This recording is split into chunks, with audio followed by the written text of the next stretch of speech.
Now let's make a start. We start with Adho Mukha Svanasana. Now take 2 blocks and then maybe 1 or 2 blankets. Now sit down on one end of your mat and then have the big toes touching each other.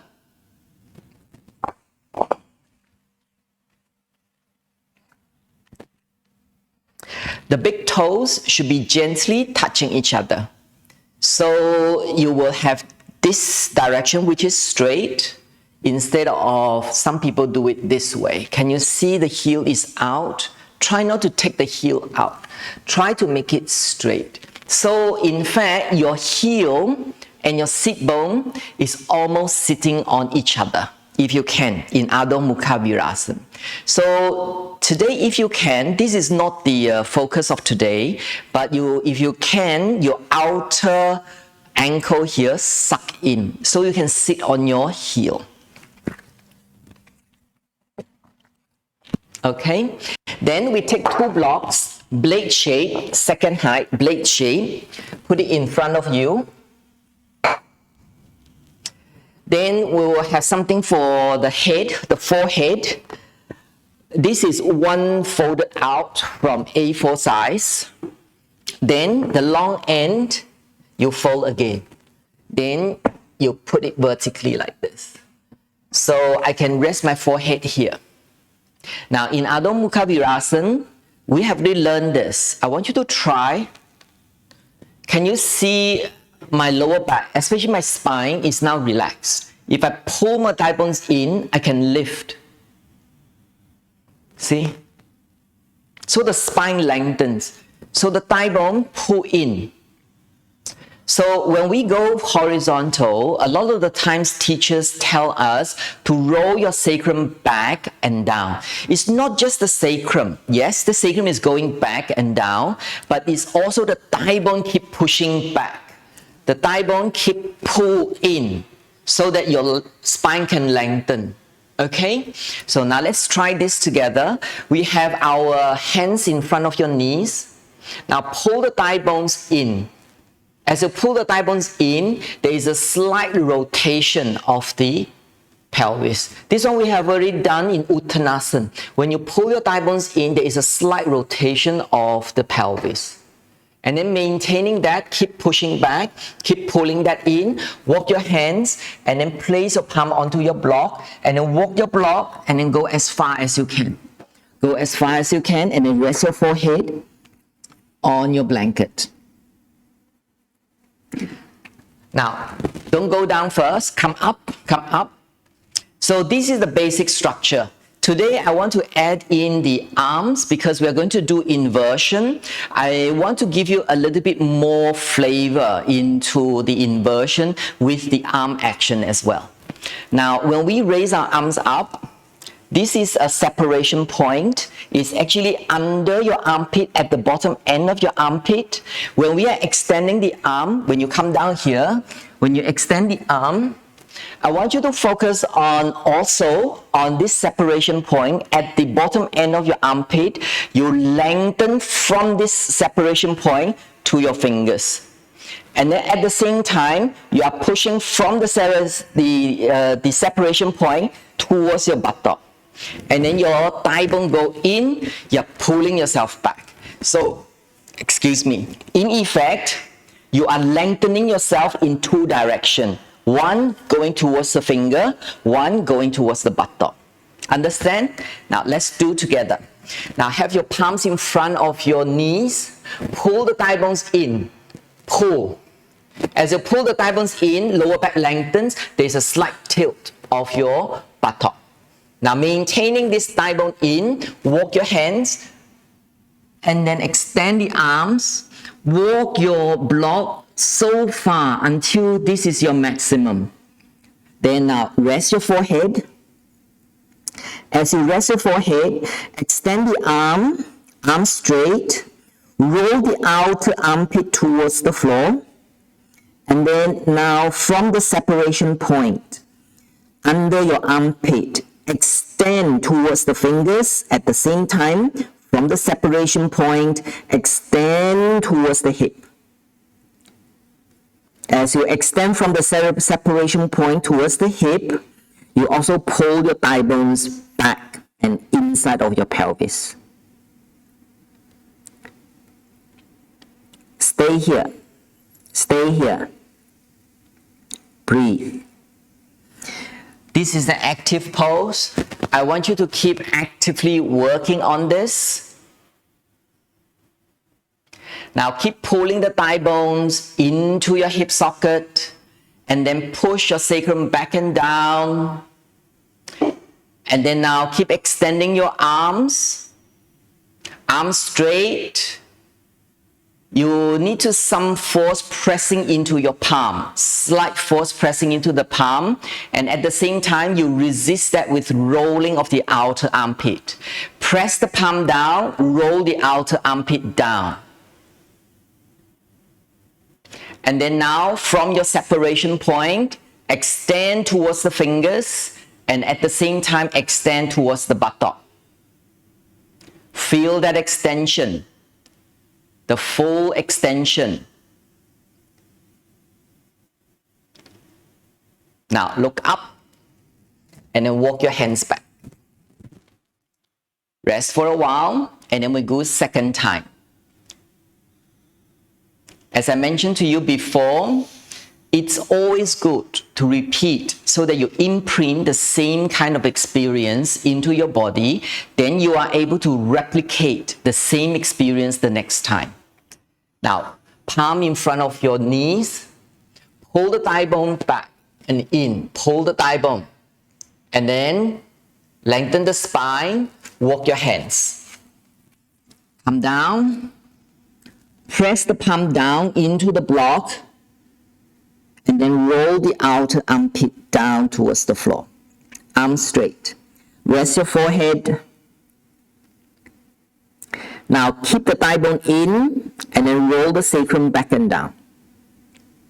Now from your separation point, extend towards the fingers and extend towards the buttock at the same time. So both also extend. And then you should find your arms can actually go further. If you can go further, go further. Relax the neck. Keep rolling the outer armpit down. Don't forget to breathe. Keep the extension, extension, maximum extension, maximum extension.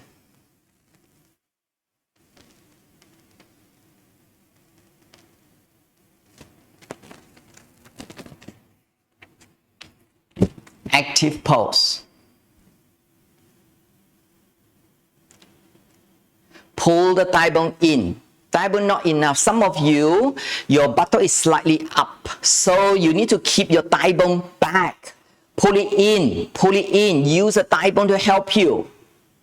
Thigh bone help you. Now, if you find your thigh bone is not strong enough to pull, from the separation point under your armpit, push towards your buttock. And then from there, you push your buttock back and down. Keep lengthening. Buttock more back and down. More back and down. More, more. You are not pushing back enough. So your spine is not extending. You feel like you're going very forward, but your spine is not extending. Yes. Better, better. Okay. Now slowly look up. Walk your hands back. And then come up. Okay, now watch. We are going to go from here to go into Adho Mukha Svanasana. Now in Adho Mukha Svanasana, you can use the block if you want. So this is not essential, but sometimes it's actually a little bit of height actually helps you to feel the extension. So in here, in Downward Facing Dog, I also want you to experience the thigh bone in, which we have already done over the last few days. So today we're going to go a little bit more into it, but at the same time, I want you to extend the spine. There is still the separation point where you, from the extension, you push down into your block or your floor. At the same time, from the separation point, you push towards the buttock as well. as well. Watch, this is what we're going to do. We're going to go from Adho Mukha Svanasana, then we're going to come up, curl the toes, and then we push ourselves up. When you push yourself up, I want you to come to the basic form first. So the basic form, but this time with the with your knees bent. With the knees bent, see my heel. My heel is still dropping towards the floor. When my heel is dropping towards the floor, see my pelvis. My pelvis now is rounded and dropping back. This is because my thigh bone is not in. So what I want you to try first is to lift the heel up and then push the thigh bone up. Can you see now the buttock is actually pushing up because of the thigh bone. So don't do it here, here, okay? So you need to do here, and then as you straighten, keep pushing the thigh bone up and into the pelvis.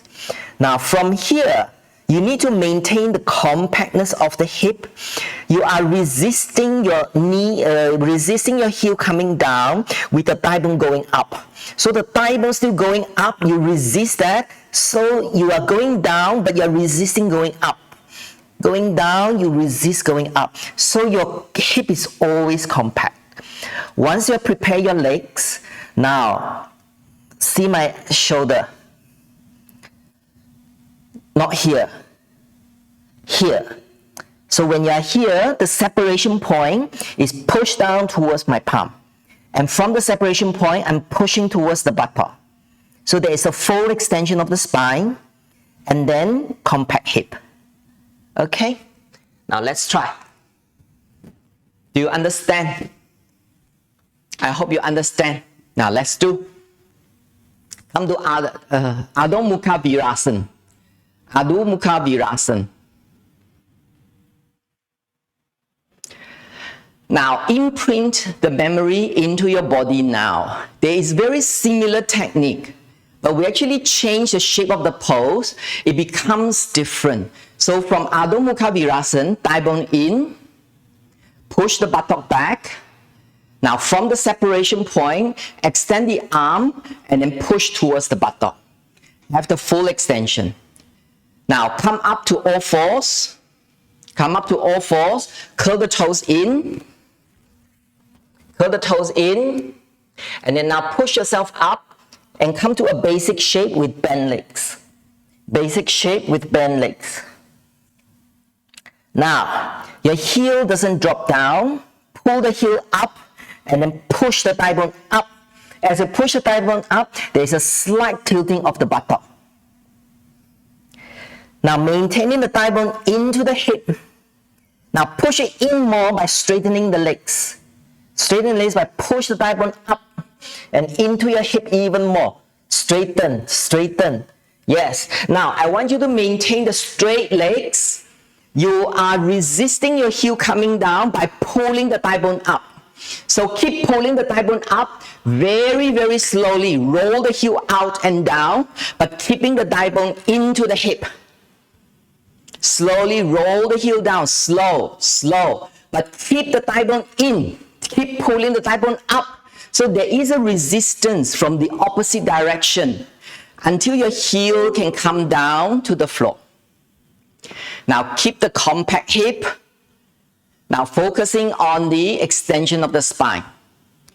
From your separation point, push down to the floor with your palm. Push, extend from the separation point to the palm. At the same time, from the separation point, push towards the sit bone. Push up and back. Up and back. Yes. Now feel the full extension of the body with the compact hip. Now you should still feel the compact hip now. Pull the thigh bones up. Pull the thigh bones up and then heel down. Thigh bone up and heel down. Push your shoulder blade towards your knee. Push your shoulder blade towards your knee. Roll your outer armpit towards your heel. Roll your outer armpit towards your heel. Now look up, walk your feet forward. Come to Uttanasana. Then hands on the hips. And then come up. Downward facing dog is easy. If you want to do a proper downward facing dog is not an easy pose. It's not an easy pose. I want to repeat this one more time because this is quite important as a preparation for what is to come. So let's try this one more time. Go down to Adho Mukha Svanasana. Adho Mukha Svanasana.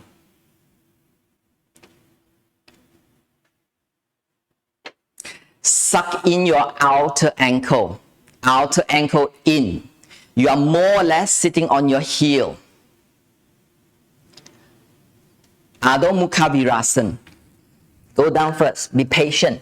Go down first. From here, pull the thigh bones in. Pull the thigh bones in. Push the sacrum back and down. Now, extend the arm from the separation point. Extend the arm to the fingers. From the separation point, extend to the back. Don't think this preparation is irrelevant for your downward facing dog, because as you come up, you seem like you have lost it. Actually, it's not fully lost. You have imprinted that memory into the muscle. When you try to replicate that action again in a different way, it will come back. It will come back. So you are not really wasting your time trying to imprint this memory in a different pose. Okay, now lift the buttock up, come to all fours, curl the toes in, and then push yourself up, bend legs, basic shape. Bend legs, basic shape. Now, when we first started, the heel will drop. Now, pull the heel towards you, and then push the thigh bone up. As you push the thigh bone up, your buttock may tilt slightly, but you need to feel the thigh bone going inside of your pelvis. Now from here, go in even more by straightening the legs up. Go up, go up. Keep pushing the up. Now resisting the upward motion with the rolling of the heel down and out. So as you roll your heel down, keep pulling the thigh bone up. As you roll the heel down, keep pulling the thigh bone up. Keep pull the thigh bone up, roll the heel down.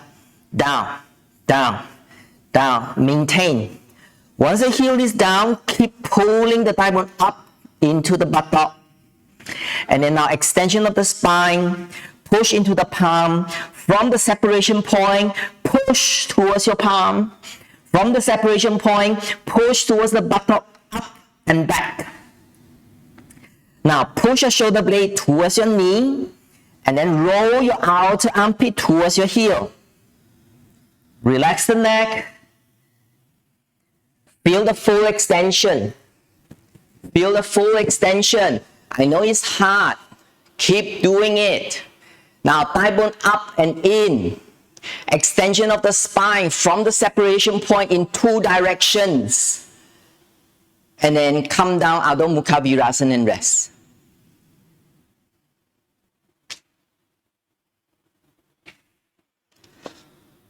Take a 30-minute break, 30 seconds break. Not 30 minutes, 30 seconds break. Breathe.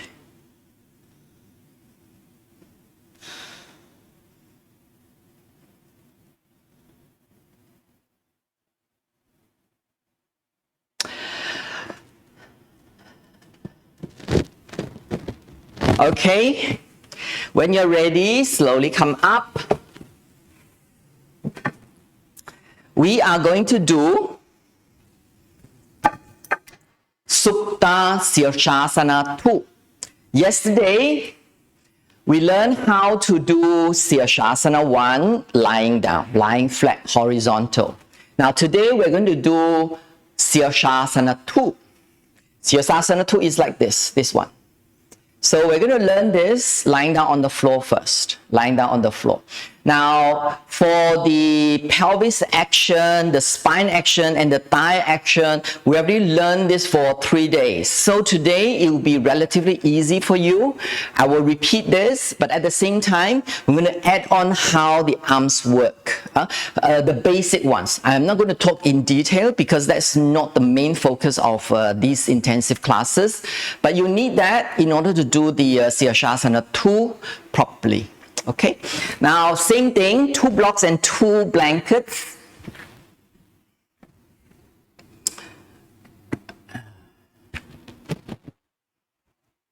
Now, if you should know by now, so you can actually start preparing at the same time as I'm preparing, so we are not wasting more time. So the first blanket, we go to the head side, and then the second one will be on your shoulder blade. This one on your sacrum, and then another blanket. You've got 4 blocks. Use 4 blocks is better. I find 4 blocks is better, but since most people don't have 4 blocks, we have to compromise. Now, before we put in the plank and your belt, remember, if you don't have plank, you can always use your mat, okay? Use your mat. We have already explained that, so I won't repeat. First, measure. Measure first. It's always important to measure first. So I am slowly going to lie down, and then make sure my crown of the head is gently touching the wall. Gently touching the wall. And then I need to adjust the blocks. It's under my shoulder blade, and then the other one is under my sacrum, and then see if my heel is right. Then come down, come up. You can do it with me because we already done this. So as we are preparing, we prepare it together. Then we can go in together. The next step is to be able to put the plank in. So this is the good way when you are horizontal to actually get the thigh bone action and the sacrum action.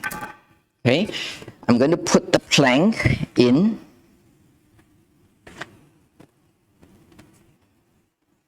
Okay. Okay. When you are ready, then we're going to slowly lie down. Okay, sorry, I need to explain the arm action. So watch first before you lie down. You can stay here if you can see the screen. If you cannot see the screen, release, come close to the screen, and then watch. Okay, watch the arm action first. I know the pelvic action, the thigh action we have already explained. Now today we need to add on the arm action. I'm going to lie down. After you have lied down, make sure that your shoulder blade is also flat onto the ground, onto the block, and then the sacrum is also flat on the ground. Then from here, we are going to press the heel down, push the heel away, and then straighten the legs, okay? So after we have done that, now the arm action. Now with the arm action, the 2 forearm is the same distance away as your shoulder. So it's parallel to each other. Now many of us, we have the shoulder like this, especially when you're down on the ground. Your shoulder is like this. I don't want shoulder like this. So you need to move the shoulder away from the ear. Now in lying down position, this is easy to do. When you're upside down, it's not easy. When we say the shoulder away from the ear, you're moving your shoulder down, that's okay. But this is easy when you're lying flat. When you're upside down, you also need a supporting force, which is from the separation point under your armpit. You pull that down towards your buttock. You use this to help you to move the shoulder down. So from the separation point, you move down towards your buttock, and then now you press the palm into the wall. If you press the palm so hard, your head, the crown of the head may be slightly away from the wall. That's okay for horizontal position. But when you are in upside down position, your head will still be on the floor. So now from here, you pull the shoulder away, and then the separation point towards the buttock, then roll the buttock towards the heel, pull the thigh bones in, extend the heel, and then stay here. Make sure the 2 arms are parallel to each other. Slightly press into the wall, and then stay here and feel the sensation of Sirsasana II. Okay? Now let's go.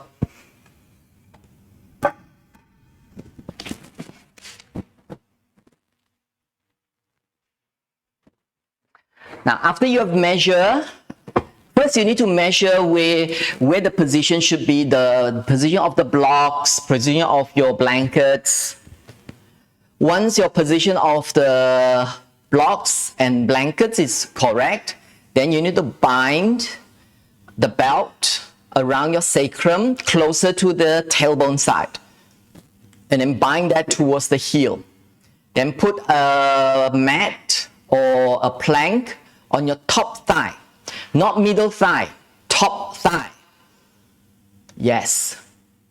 Now go the belt, if you can, go down slightly towards your tailbone. As you lie down, I don't want you to straighten the legs yet. If you lie down, you straighten the leg, there is not enough tension. Move the belt closer to the tailbone more, closer to the tailbone more, closer to the tailbone more. Yes, don't be in a hurry, that's okay.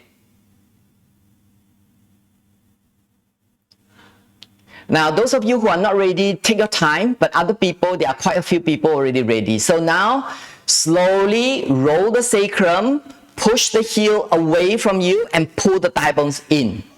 And then the plank will help you to push the top thighs down. Yes. You need to feel the tension. If you don't feel the tension, bend the legs, pull your belt again. Feel the tension. The tension actually needs to help you to pull your thigh bones into the hip and compact the hip. Okay? Do a few times until you feel the tension in your legs so the thigh bone can go into the pelvis. Okay. Now, those of you who are prepared, now place your palm over the head, bend elbow, and then press it into the wall. Press it into the wall. Make sure your forearm and your upper arm is 90 degrees angle and they are parallel to your shoulder. Parallel to the shoulder. Yes. Now slightly roll the elbow in. As there is a force as if the elbow from the outer elbow is rolling into the inner elbow, but it's not pulling in altogether. But there is a force. As you are rolling the outer elbow into the inner elbow, you feel your shoulder is spreading out. Now maintain it spreading out. Now pull your shoulder away from your ear. Yes. And then your under armpit, the separation point, pull towards your buttock. Pull towards your buttock. And then lengthen the back of your neck. Lengthen the back of your neck. If now you're away from the wall, that's okay. Slightly is okay. When you're upside down, your crown of the head is still on the wall, still on the floor. Yes. And then now move the separation point towards the buttock, and then roll the buttock towards the heel. Pull the thigh bones in, and then extend the heel. Now feel that horizontal position in Sirsasana II. Sirsasana II. Yes. Now have the sensation as if your outer elbow is rolling in, and then feel the shoulder is going away, out, spread. So the shoulder as if it's broadening as you roll slightly the elbow in. And then keep pressing the palm into the wall. And then shoulder away from the ear, separation point to the buttock. And then roll the sacrum towards the heel, pull the thigh bones in, extend the heel away. Yes. And then release the arms. Stay here. We're going to repeat the second time. Release the arms. Now, second time, bend the legs slightly now. Bend the legs slightly. We want to reprogram into the thigh bone action. Press the thighs down into the block or into your blanket. And then as you extend the heel, pull the thigh bones in to straighten the leg. Yes. Good. Now raise the arms over the head with bent arms. Make sure the forearm and your upper arm is 90 degrees angle. Press gently into the wall with your palm. Now move the shoulder away from the ear and then support that movement with the separation point towards your buttock. Feel the broadening of your shoulder. Feel the shoulder going away from the ear. Yes. As you move the shoulder away, the separation point also push towards the buttock. And then roll the sacrum towards the heel. Pull the thigh bones in. extend the heel away. Now, horizontal is easy, but you need to imprint this muscle memory. So when you're upside down, you're being challenged, you're being loaded with more weight, then you can still at least try to mimic this action. Extend the back of the neck as well. The back of the neck, extend. The crown of the head, if you can touch, you touch. If it's slightly away, that's fine. Just a few more moments.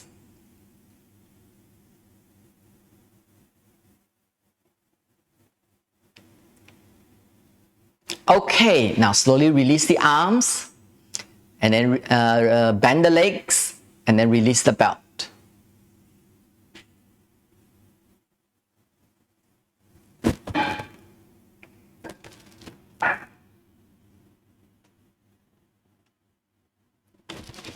Okay, the next one we're going to do is Prasarita Padottanasana.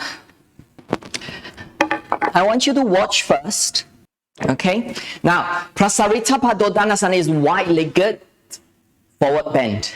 With the wide-legged forward bend, remember what we talked about before. You need to stand on your heel. But when we go back and down, most people watch the second camera here. Most people, the buttock will go back. See, now the buttock is behind the heel. This is what most people do.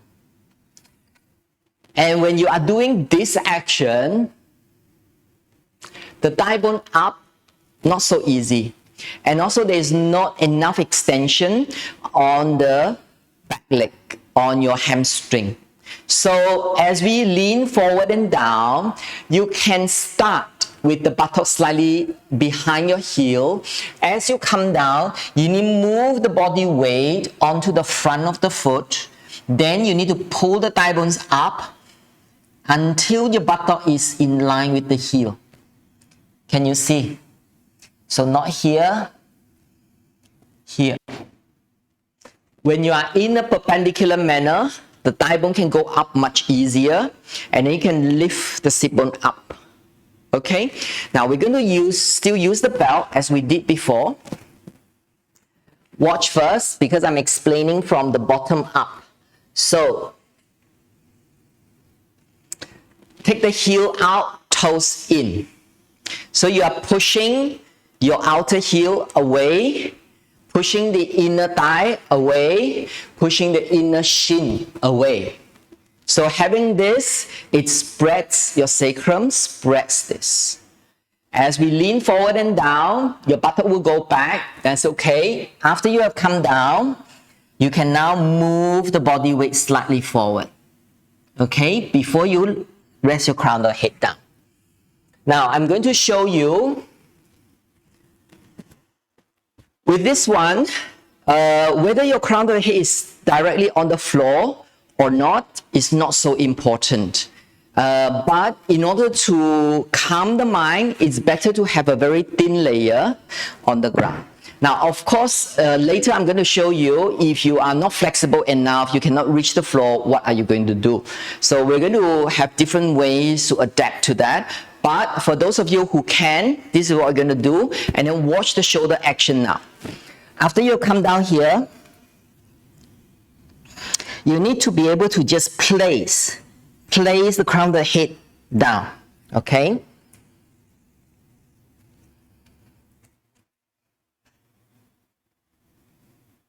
Now look at my shoulder. This is the normal scenario. Many people do this. Now first you need to adjust the forearm, and the upper arm is about 90 degrees. Your palm is either in line with your heel or slightly back, depending on your flexibility. If your flexibility is more, you can go in more. Sometimes your palm is behind your heel. But for me, it's about in line with the heel. Okay? So you place the crown of the head. Now for some people, you are pressing down. I'm going to bend the leg because I am not flexible enough. You're actually jamming you are too flexible and your trunk is long, so you're jamming your cervical spine. So you are not pushing the crown down. You are extending, pull the thigh bone up, Relax the spine down. You are resting the crown of the head down without pushing it down. Okay? After that, look at the shoulder. Shoulder's not like this. You need to move the shoulder away. Now, when you move the shoulder away, when you're upside down, that's probably not enough force. This is when this part, the bottom end of your armpit, the separation point, you keep pulling up towards the buttock and then pull the thigh bone up. So from here, you're going up. From here, you're going up. So you lift the buttock to the highest point that you can do. And then you move the shoulder up. Move the shoulder up. Move the separation point up. Okay? Understand? Oh, okay, I need to show you, if you're not flexible enough, you probably need a few things. You probably need, I show people who have the most difficulty, is you probably need a block and a blanket for your head. And then you have your two blocks. Your two blocks, you might hold your blocks like this, then you rest your head down. Still the same, you move your shoulder away from the ear, separation point towards the buttock, keep pulling the thigh bone up. Okay? If you're not so flexible, you do this. Or if you are slightly more flexible, you reduce or you reduce. Okay? So up to you. Now everyone, don't come down yet. I want you to prepare the legs properly. Prepare the legs properly. Now, try to adjust the belt closer to the heel. That gives you the sensation of pushing the heel. Heel out, toes in. This is also the reason why it's heels out, toes in. You need more sensation on the heel to push out. If you are like this, you cannot feel the pushing out. If your toes are facing outward, pushing out, you don't feel much. If you turn the heel out, toes in, you can feel very strongly. You can push like this. Push, open. Yes. Good. Now, pull the thigh bones in. Don't relax. Pull the thigh bones in. Now, even though when we tilt downwards, when we are bending downwards, this will start to change from more extension in the front to more extension in the back. But this imprinting of this pulling in will remain with you. So even when you change position, you are still constantly pulling in. Okay? Now from here, lean forward and down. As you lean forward and down, it's okay if the buttock now is behind, because you need the stabilization. Your body is forward, so the buttock wants to go back to stabilize. So you can stabilize until you can place your palm down. Walk your palms towards the back. The base of the palm will probably in line with the heel. If you are having problem, have the blocks slightly forward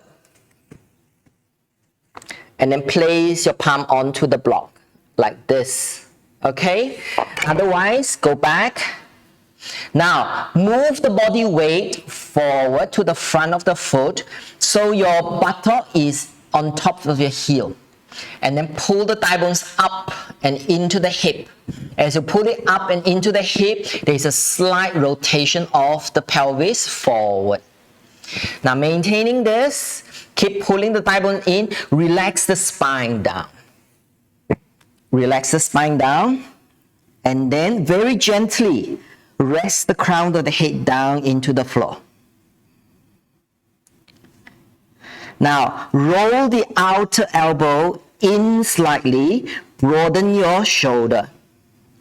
Now, move the shoulder up away from the ear, separation point up into the buttock. At the same time, pull the thigh bones up.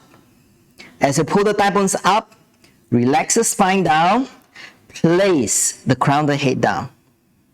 Shoulder keep moving up, shoulder keep moving up. Separation point, keep moving up. Separation point, keep moving up, up, up. Thigh bone up, thigh bone up, thigh bone up. Move slightly onto the front of the foot. As you go to the front of the foot, you can feel the pulling of the thigh bone in even more. Thigh bone in even more. Yes. Now, the indent of the groin, the top of the groin, the folding part, move up as well. Move up. Now, separation point, move up to the buttock more. Separation point, move up to the buttock more. So the shoulder moves away from the ear more. Shoulder moves away from the ear more. Yes, very good. Now, push the outer heel. Push the outer heel. Push the inner thigh to outer thigh. Yes.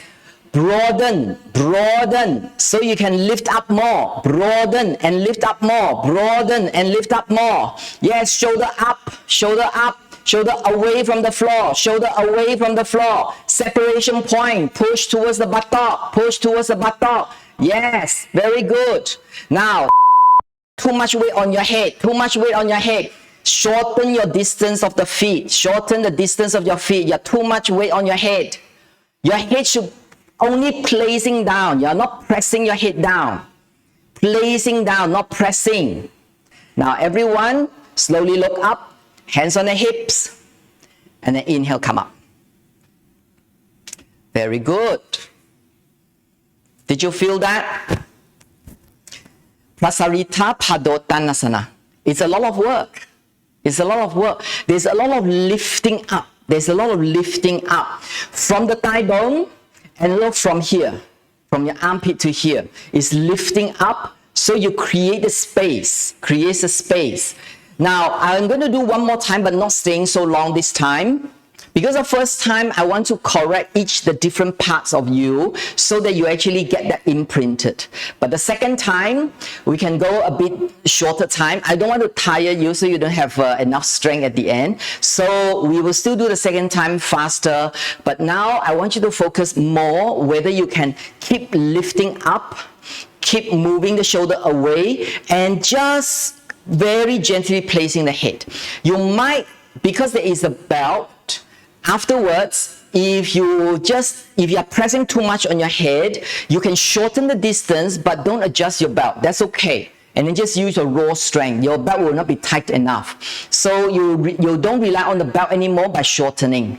But if you need to actually widen more to be able to place, then you will need to adjust your belt. So the second time, I want you to adjust your feet distance slightly, so that you are just placing, resting the head down and not pressing your head down into the floor. Okay? Just now, if you feel you're pressing a lot onto the head, that means you need to shorten the distance. If you're not reaching into the floor, you need to widen the distance. Okay, now second time. Go into the belt. Go into the belt. Place the belt closer to the heel, heel up, toes in. Stand on the heel, stand on the heel. Roll the sacrum down, pull the thigh bone up. And then push the thighs away, push the inner shin away, push the outer heel. Hands on the hips, lift the chest, and then bend forward.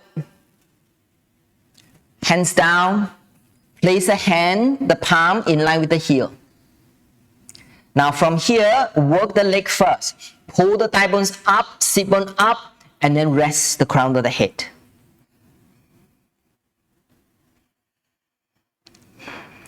After you rest the crown of the head, roll the elbow in slightly, move the shoulder away from the ear, move the separation point up into the buttock, keep pulling the thigh bone up, keep pulling the thigh bone up. Yes. Now, adjust the distance of your feet if you need to.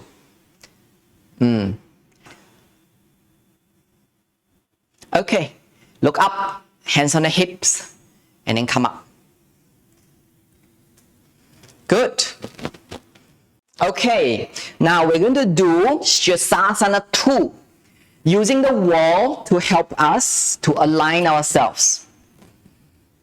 Now, because in inversion, usually our arm, our shoulder is the foundation. That's why we do a bit of preparation for that.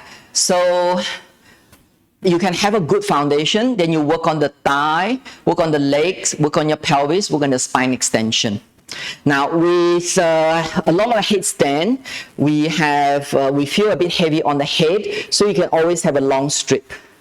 So this is our shoulder stand size. In the shoulder stand size, the long end, you fold on the long end. Then the part that's actually more smooth, all the way into the wall, against the wall. Okay? Now, I want to show you, this is the wall. This will be the wall. So your head is just right here. So the crown of the head is only about maybe 2 inches into it. So roughly there. Then your palm of the head, the center of the palm, and this is like a triangle shape. Now, some people have very long forearm, some people have long upper arm, some people have very short upper arm. So there's no fixed way whether or not how far the distance would be. Now, the ideal situation is when you can come up and then you have a right angle between your forearm and your upper arm. So you need to play around with it a few times as you practice. Then you will have like a triangle here. Okay, so that will be where your palms would be. Now today, whatever way you can kick up, you just kick up, and then we'll focus on the base first, then the pelvis and the thigh. Okay, now watch.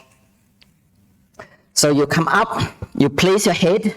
See, my head is very close to the wall, very close to the wall, and you come out like downward facing dog. Now, we're going to stay here for a while. Look at my shoulder. I want you to, from here, see if you can work with the shoulder. So the shoulder away from the ear, and then the separation point towards the buttock. Up. And then from here, see whether or not this is right angle, if you can. Then, once you are ready, then only we go up. After you go up, legs bent, heel on the wall, roll the sacrum up, pull the thigh bones in to straighten the legs. And then we're going to stay here. You need to keep pressing into the floor, keep moving the shoulder up, shoulder not here, up. Okay? Then you come down. Understand? Let's try.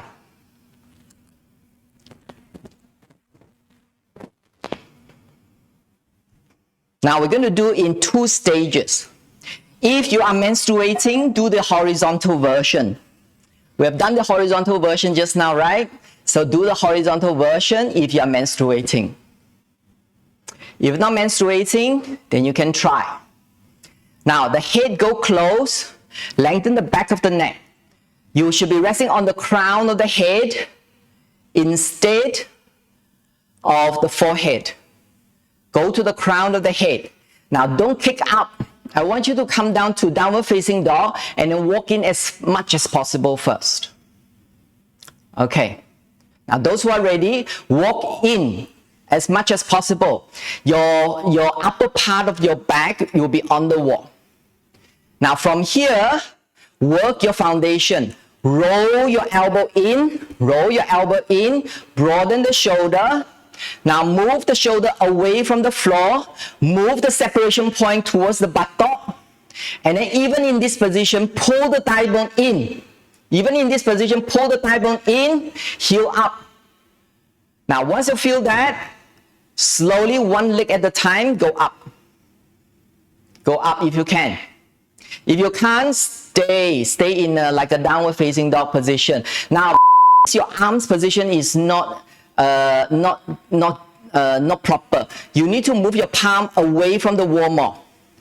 Palm away from the wall more. Your palm away from the wall. No, yes. Now roll the elbow in, roll the elbow in towards each other. Roll the elbow more. And then you can go up. Yes, and then you can go up. Yes, those who are already up, bend the legs slightly. Bend the legs slightly, heel on the wall. Bend the legs slightly, heel on the wall. Roll the sacrum, your sit bone, connect the sit bone with the heel. After you connect the sit bone with the heel, pull the thigh bones into the hip. Pull the thigh bones into the hip to straighten. Yes. Now keep pressing the palm, strong. Now lift the shoulder up, shoulder away from the ear. Now separation point, keep pulling into the heel. Yes, keep the thigh bones in, keep the thigh bones in, and then extend the heel. Good. Yes. Now come down, we're going to try second time. Because this is actually quite an intense pose, I don't want to tire you. Once you are tired for too long, you lose the points, you lose the actions. So we repeat. Instead of staying longer, we repeat. Okay? Now those of you, if your body is not ready, don't get discouraged. It's just mainly just because you haven't been practicing enough. You just need more practice, and until your body is more matured, then you will be able to do. It's not a matter of whether you can or cannot do, it's about when. If you keep practicing, you will be able to do. If you keep practicing. Okay, now second time. Second time. Like a triangle. Yes. Now, your palm is always too close to the wall. You move, yes, slightly, yes. That's it, that's it. Good. Yes. And then now come up to downward facing dog, everyone. Don't kick up. I don't want you to kick up yet. You can rest your back, your upper back on the wall. Yes. Now from here, work on your foundation. Press the palm down, move the shoulder up, move the separation point up towards the buttock, and then pull the thigh bones in. Work on the foundation. Yes. Those of you who cannot go up, stay here and work on this foundation. Those who can kick up now, you can kick up. Now kick up slowly. Yes. Yes. Don't worry. Yes. If you are able to kick up already, bend the legs, heel on the wall.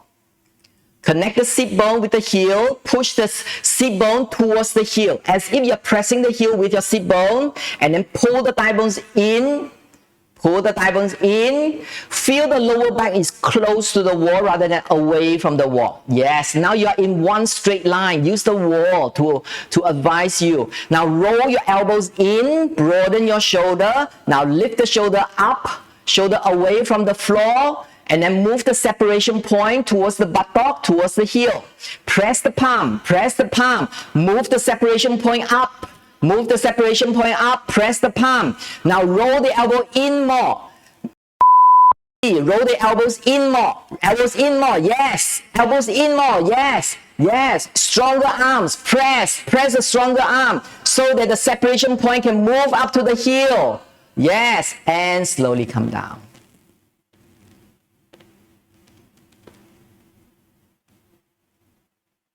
Adho Mukha Svanasana.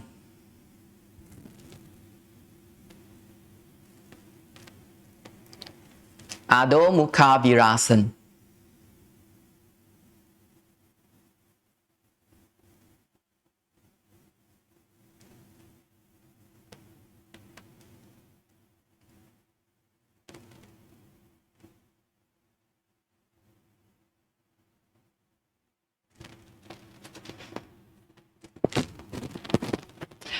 And then Adho Mukha Svanasana. Release the neck.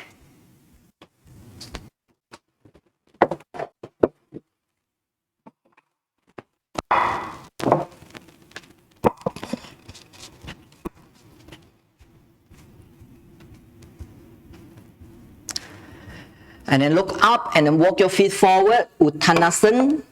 Stay a little bit longer in Uttanasana. Relax your neck fully.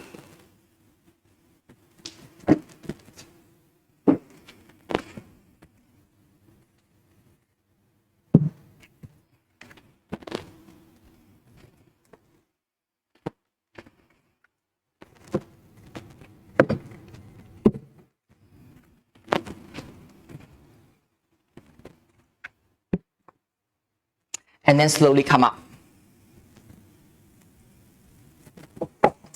Now, those of you who have neck issue, you can also practice Sirsasana II with blocks or chair.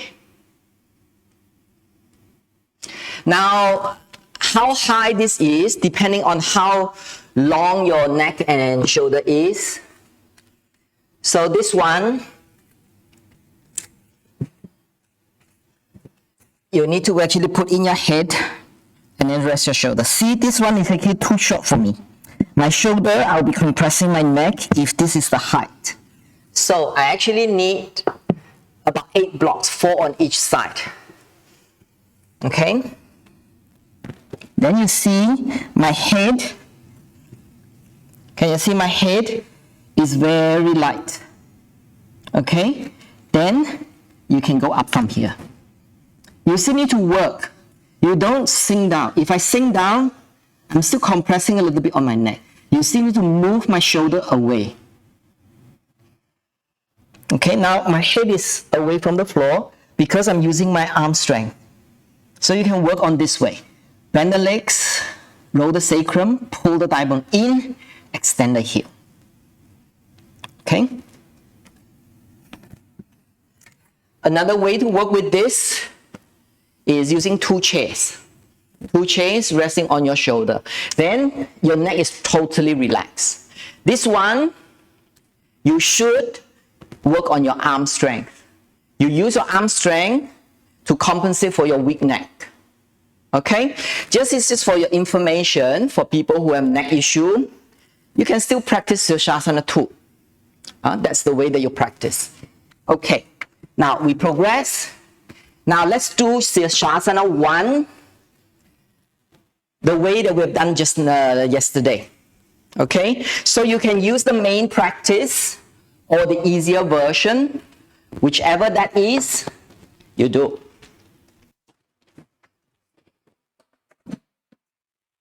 Okay?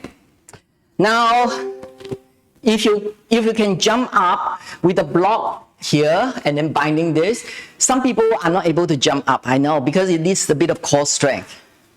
That's okay. If you can, fine. If you cannot, that's fine as well. Now, today we are going to slowly go into straight legs with the support of the chair in Sirsasana I.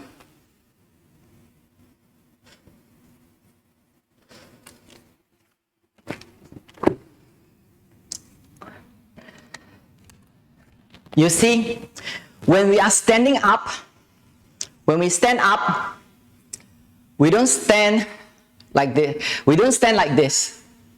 Yes? If I'm doing this, have you seen people, the leg is dropping forward? We don't stand like this either. Have you seen people doing this? The banana shape. When we stand, we don't stand like this. So in Sirsasana, you shouldn't be doing either this or this. So you should still be in straight line. That is why we use this chair. This is our guru to help us.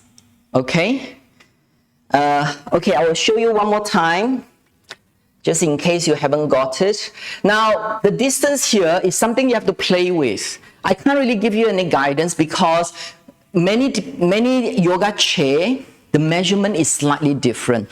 I know this because last time in our studios in China, we used a different chair and that was slightly different measurement. Now we actually changed to this kind of chair, which I find is actually much more stable than the one that we used before. The measurement is a bit different either. So there's no real measurement that I can give you or guidance that I can give you in terms of measurement. You need to feel. You need to feel yourself. What we want to achieve is that when your head is down here, your back, your upper back is on here. That actually gives you at least the base is already perpendicular. Once the base is perpendicular, it's easier with the top. That is, you are not, well, you are still, you may still go out of place, but at least you have a reference point from your base to do that. The other reason we're using this chair instead of the easier version is that when this one is on your upper back here, when you push your chest back, I'm actually doing over the board. That means that I'm doing too much. You are very gently, you push this back slightly, you will feel the lift because of the chest, the chair that gives you. The chair will give you a little bit more lift as you push this slightly back into the chair. Not hunching. I'm not talking about hunching. It's just a little bit force that actually helps you to lift. Okay? Now, we're still doing bend leg first. I want you to master the bend leg version because the bend leg version is not so high and also is only a little bit more after the prop. You are able to see whether you are in a straight line. Once you've mastered that, then only we have the straight legs. Okay? Okay? So from here, roll the sacrum up, pull the thigh bones in. Now push the sacrum forward as you resist with the top thigh. Then you come to more or less straight line. Then if you can maintain straight line, you join the legs together. So not here, not here. So you need to actually use this to help you to find a straight line. Then you come up. Okay? Now let's try.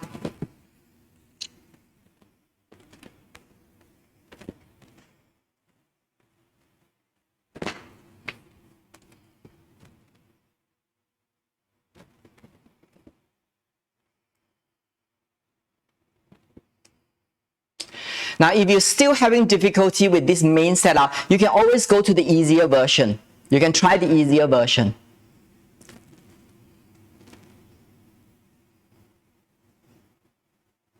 If you don't want to damage your wall, you can put a blanket on the backrest of the chair.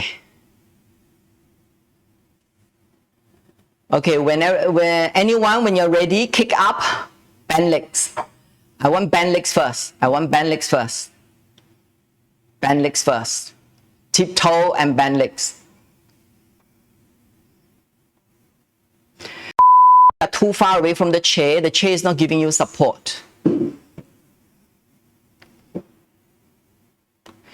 Yes, tiptoe, yes. But your upper part of the back should not leave the chair. It's actually teaching you how to be perpendicular. So you don't push, otherwise you're pushing your lower back. Yes, you need to be able to tiptoe, but your upper back is still straight line with your head. Yes. Now roll the sacrum up. If you're in position, roll the sacrum up, pull the thigh bones in. Now push your sacrum forward and resist with the top thighs back. Yes. Now better. Now I want you to roll the sacrum more. Roll the sacrum more in order to pull the thigh bones more. Yes, it's better than before. But it's still, you can do a little bit more. Do a little bit more. Yes, keep rolling more. And then pull the thigh bones in. Yes. Now I want your knee closer to each other, feet away from each other. Roll the thighs. Your thigh is outward rotation. Roll the thighs in. Yes. Yes. Roll in more. Roll in more. Feet slightly more away. Knee slightly closer in. Then you have the rolling of the thighs in. Good. Good. Yes. Good. Stay. Stay. Stay. Now find this straight line sensation. What is the straight line feels like? Yes. Better. Better. Better. Now if you can, without changing any part of you from your knee down, straighten the legs up. Now, you need to lift the buttock more, push the top thighs back. Lift the buttock more, push the top thighs back. Yes, might be still slightly away from the chair. Now, don't push your lower back. Don't push your lower back. Don't push your lower back. Just now was much better. You lost it a little bit. If you lost it a little bit, come down, try again. Bend legs, go into the wall and try again. That's fine. That's fine. Yes. Now, you're almost there, but you need more rolling of the sacrum up and pulling the thigh bones in. Your thigh bones not pulling in enough, so your lower back is not long enough. Your lower back is not compressing, but not long enough. Try and see if you can roll the sacrum. Try to push the heel with the sit bone and pull the, yes, yes, that's it. That's it. Yes, keep trying, keep trying. Yes, this is better. Yes. You are still strong on your right hand. Your left hand is not strong enough. Equal, more equal on both sides. More equal on both sides. More equal on both sides. Yes, better. Now, top thigh push back more. Top thigh push back more. Yes. Yes. Yes. Good. Now, you need to be able to pull the thighs in more.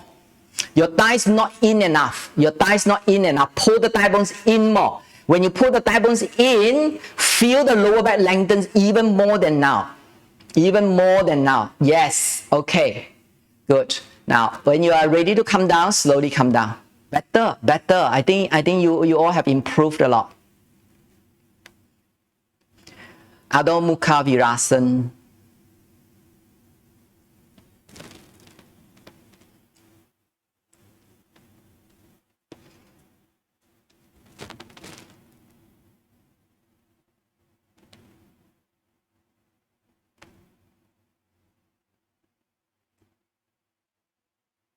Adho Mukha Svanasana.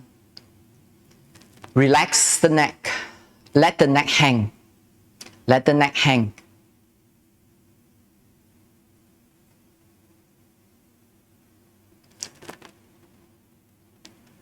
Uttanasana. Let the neck hang.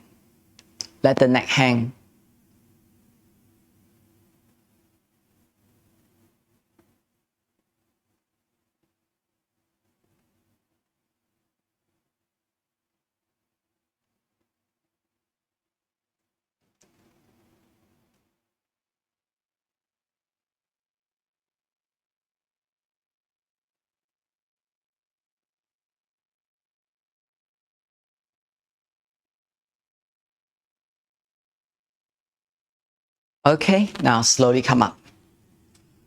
Supta Virasana. The version I want you to try and do is using 2 blocks and maybe 2 or 3 blankets depending on how much you need.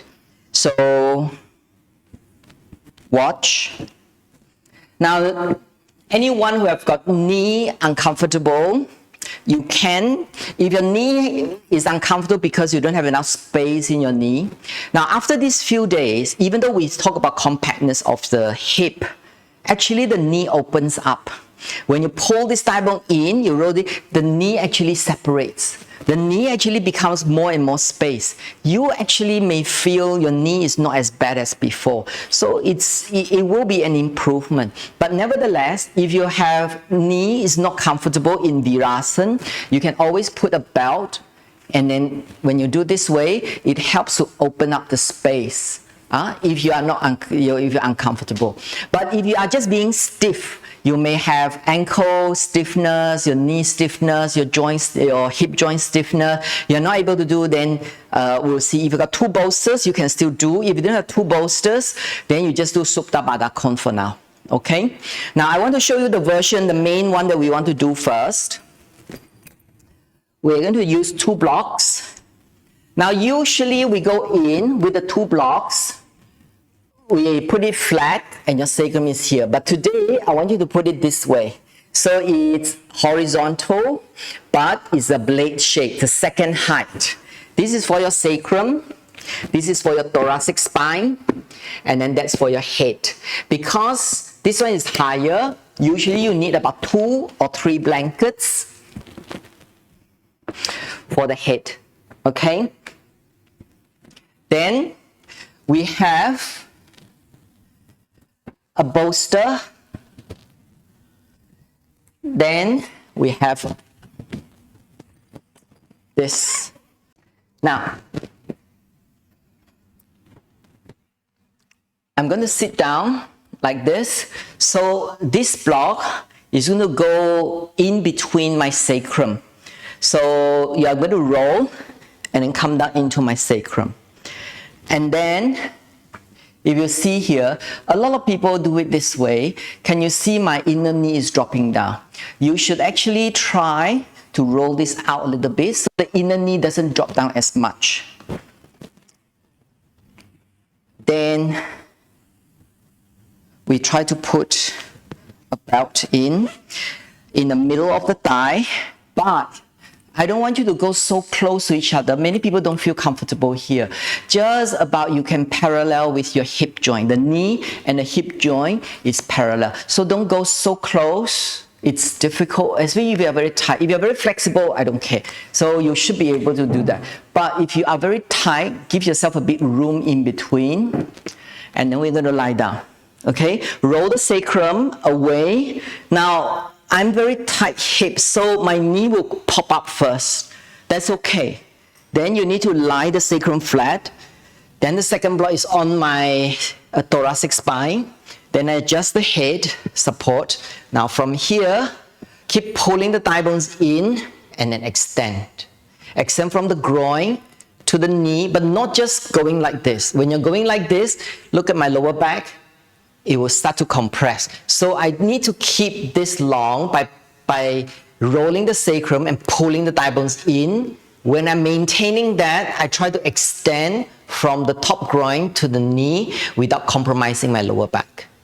Okay? Supta Virasana. Now, if you are having problem with the knee or with the joints, with the ankle, with the hip, then we can do the two bolster version.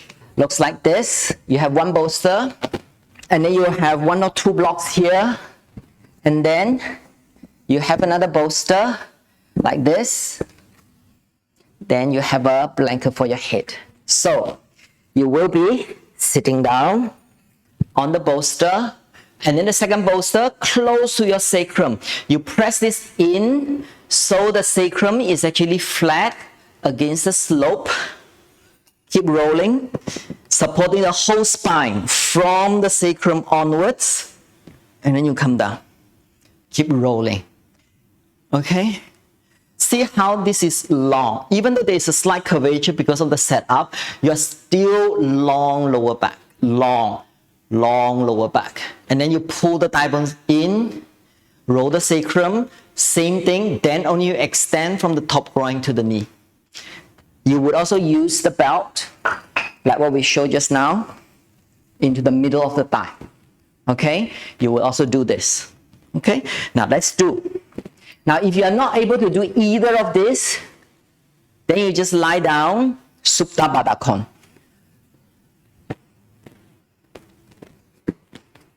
Supta Padottanasana like this. In Supta Padottanasana, long lower back. Pull the mat, lengthen the lower back, lengthen the lower back. Okay? Pull, lengthen the lower back, stay here in Supta Padottanasana. Okay. Now the main practice, if you can, try to do the main practice. If your knee joint, ankle joint, hip joint too much, you can do the two bolster version. If both of these you cannot do, Supta Padottanasana. Now, in Supta Virasana, most people would compress their lower back. So you need to be very careful. What we have learned in these few days is you need to be able to lengthen the lower back by the techniques that we've given you. I.e., you need to roll the sacrum, connect the sit bone with the heel or with the knee, and then pull the thigh bones in. That will protect your lower back. This is your primary action. So protect the lower back first. Now maintaining the protection of the lower back, then you extend from the top groin to the knee.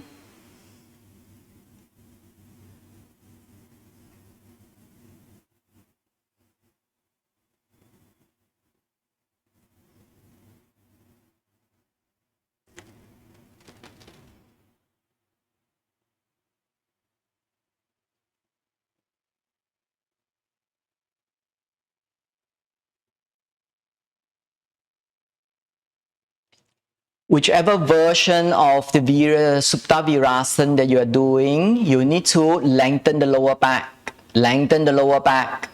Now, those of you who are already in, like the Supta Padottanasana that we did just now, hold the edge of your mat. Hold the edge of your mat.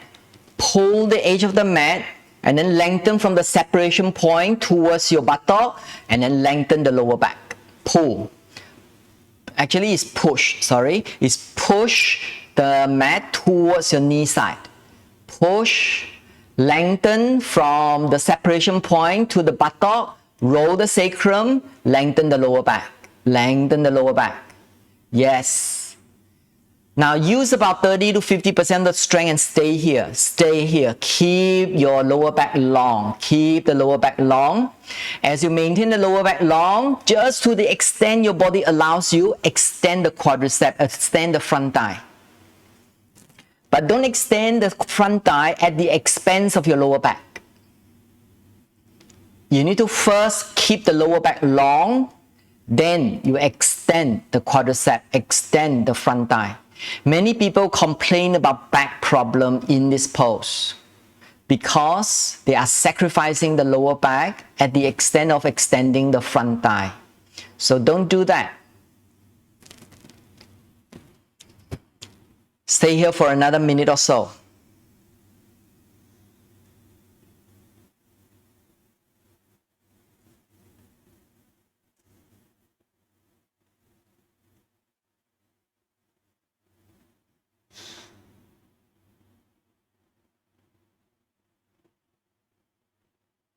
Now, I want you to use this way of the block in the main practice is to sharpen our sensation, our sensitivity in the sacrum. Now, if your lower back is really not comfortable, lie flat and go into Supta Baddha Kon. In the Supta Baddha Kon, lengthen the lower back. Lengthen the lower back. Don't force yourself. Maybe sometimes your body is not ready. Don't force yourself. Respect your own body. Only when you respect your body will respect you. We only do as much as the body allows us, not the other way around. Don't force your body. If you really don't feel comfortable with your lower back, come out. It's totally fine. It's fine. And then when you're in Supta Baddha Kon, push your arms towards the heel side, lengthen the lower back. Lengthen the lower back. Now, whichever you are, you should pull the mat slightly. Maybe it's only 30% of the strength, that's fine, but keep pulling, keep lengthening the lower back.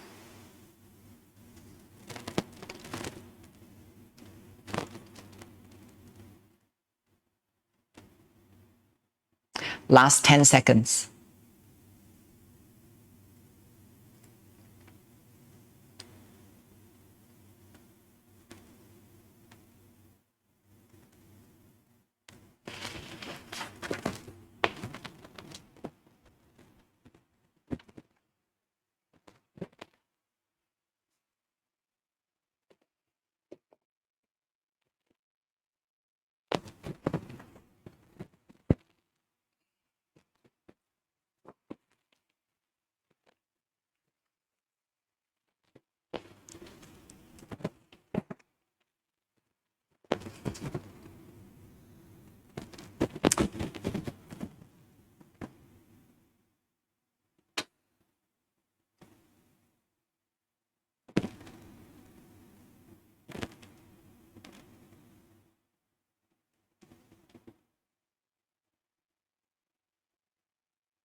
Okay, now slowly release from the pose.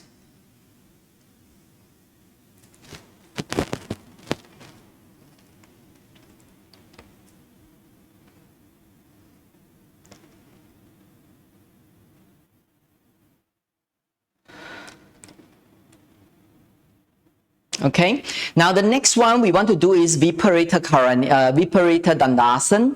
In the Viparita Dandasana, some people don't feel comfortable. I used to have a lot of problem with this pose. So I have hyperlordosis of my neck. So I didn't really feel comfortable in this pose.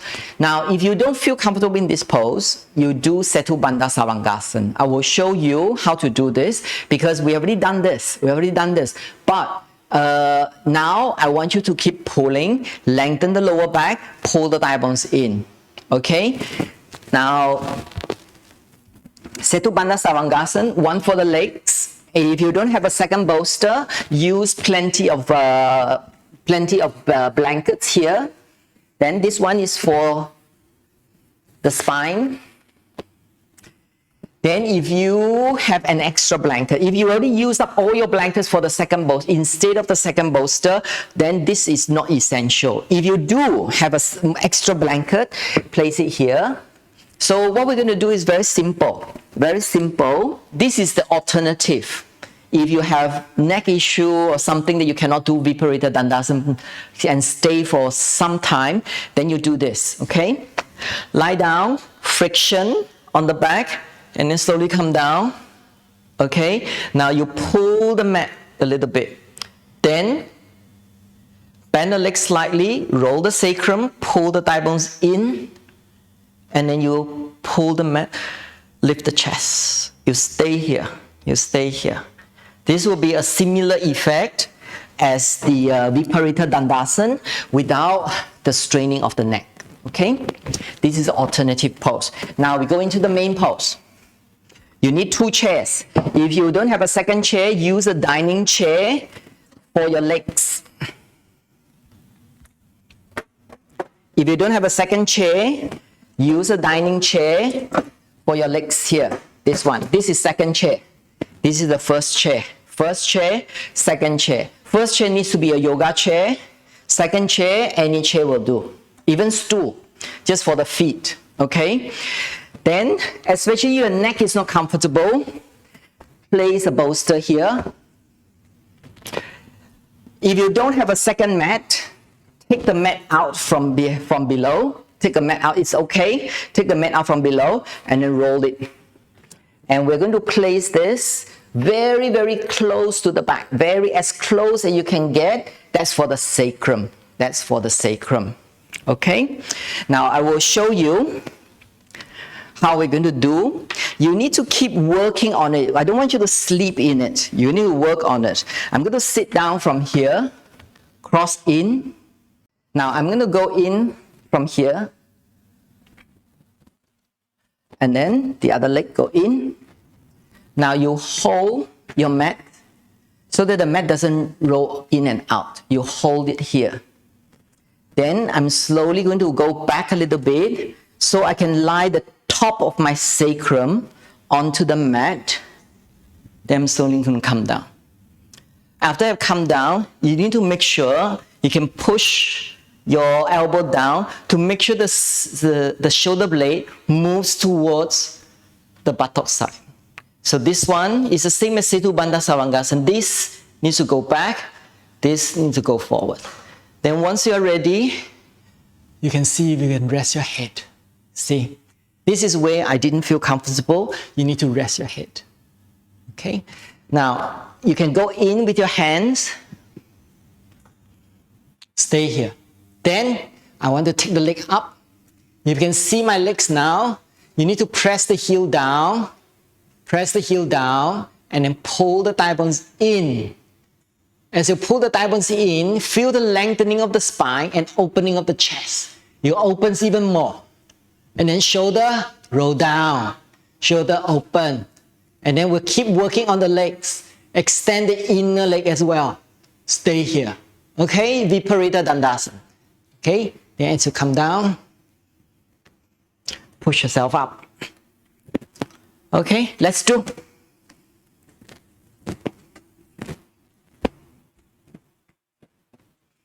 Now, if you don't feel nice with your neck, if your neck is uncomfortable here, do the Setu Bandha Savangasana version. Otherwise, you can do Viparita Dandasana. Use a roll mat to be placed for your sacrum.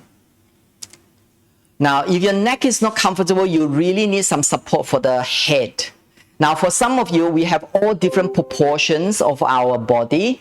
For some of you, your bolster may be too high, or your bolster may not be high enough. You can use blankets, you can add blankets, you can do anything to it so that you can feel comfortable. Okay? And then your arms go in and hold. Now, in this pose, I want you to work your legs properly. And then I want you to experience what is the interrelationship when you pull your thigh bones in and the chest opening. It's interconnected. If your thigh bones is not in, the chest is much more difficult to open. Now bend legs, press the heel down onto your second chair. As you slide your heel away, pull the thigh bones in. Pull the thigh bones in and then feel the spine lengthening, especially the lower part of the spine. As the lower part of the spine lengthens, the chest opens. The chest opens even more. Now keep pulling the thigh bones in, active pose. Keep pulling the thigh bones in and then slowly slide the heel and then keep pulling the thigh bones in until your legs are straight. Now when your legs are straight, don't push your knee.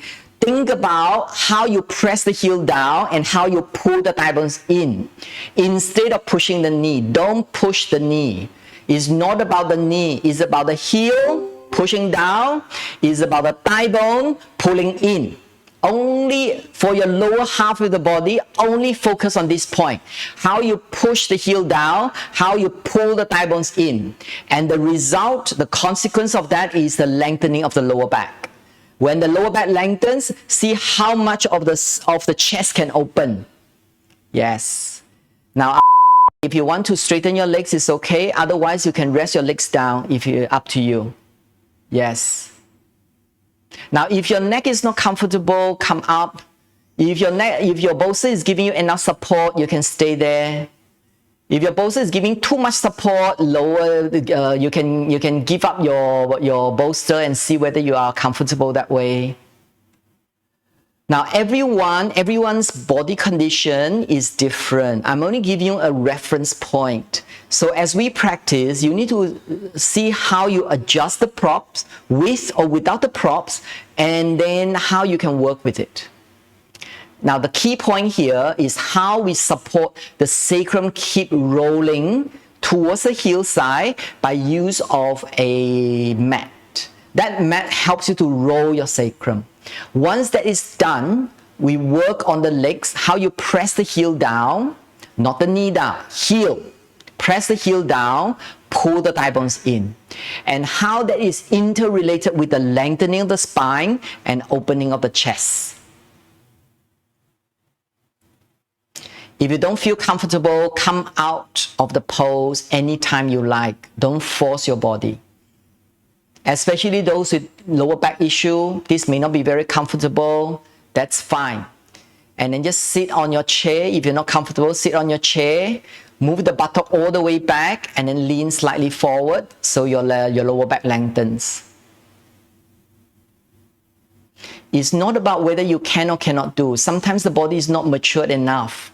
Then you may not feel comfortable. That's okay. That's okay. Okay, when you're ready, slowly come up. Bend your legs, step on the floor. Slowly push yourself up. And now sit all the way back to the chair. And then rest the top part of your chest here onto the backrest. Rest here. Here onto the backrest. When the buttock is all the way back, that lengthens the lower back. That lengthens the lower back. Yes. Keep the lower back lengthened. Keep the lower back lengthened for a while. Good. Okay, come out. Then we're going to do Ustrasana. We don't have a lot of, if this is a 7-day course, we do one session just on back bend. But we don't have that luxury, and maybe your concentration is not enough and your body may not be enough to take it. So we only do one representative of back bend, which is Ustrasana. We're going to use this, how we have learned in this week, and how we apply that into our back bend. So we're going to do Ustrasana, and we're going to need one chair and 2 bolsters, if you have. If you don't have, 1 bolster is okay, but may not be so nice, may not be as nice, but you can still do. You can still do. Okay. Now let me show you first. Now Ustrasana, which is the camel pose. First, I show you the basic action first. Now, the basic action is you need to be able to press your shin bone down. A lot of people do Ustrasana, their shin bone has no strength. You can see the ankle is not really pressing down. If the ankle is not pressing down, they're not using. And then they just go back like this. So you're not really pulling your thigh bones in, you're not engaging here, and your shin bone is very weak. So the basic part is you need to press down hard. If you cannot find this, move slightly back and then press it down. You can feel this pressing down. Now, roll the sacrum down, pull the thigh bones up, and then make this as perpendicular as possible. The thigh bone perpendicular. Remember, the thigh bone when perpendicular is easier to pull up. Doesn't mean like Kapotasana, the thigh bone will not be perpendicular anymore. But it doesn't mean that the thigh bone has to be always perpendicular, because depending on the pose, it will be different. But in Ustrasana, we make this as perpendicular as possible so you can pull the thigh bones in. So not here, here. See? Here. You need to pull the thigh bones in. Then only we do the back bend. When you pull the thigh bone in, you can feel this lengthen. And then we can go back. Okay? Now, we're going to use support. We're going to use support. We're going to do one chair, and then two bolster or one bolster, whichever one you have. Now, some people, if your thighs is not strong enough, you feel a lot of weight on your knee. Yes, you can put a blanket underneath. You can put a blanket underneath. When we go in, you can put a blanket like this. So, you can go in like this. Okay? But if you don't need, you don't need. We're going to put a blanket on the backrest just for the neck. And then at least one bolster. If you have two bolster, even better. There will be more support. Okay? Now watch. I'm going to go inside first. So this is going to take some engineering. You go inside first, the knee go very close to the wall so the thigh is perpendicular. Then you pull your chair towards your sacrum. You roll your sacrum down, pull your sacrum. I show you with one bolster first. With one bolster, not as much support, but you can do. And then, now you go inside of your chair, like this. Now from here, I'm already pressing my shin bone down, roll the sacrum, pull the thigh bones up. Then I go down, I pull myself, pull, and then I rest my head. Then I hold the legs of the chair. Now keep pulling the thigh bones up to lengthen. Stay here. Shoulder open. If you have two, it feels even nicer, because there will be more support. So go in, pull the thigh bone up, lengthen the spine, rest the head, and then you hold. Like this. Okay? Now let's try.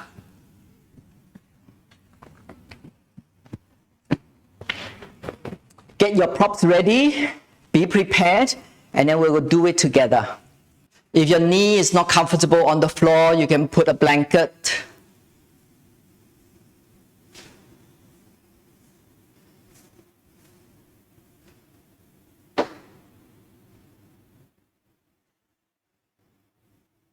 Now, I can see you need only one, because you're short.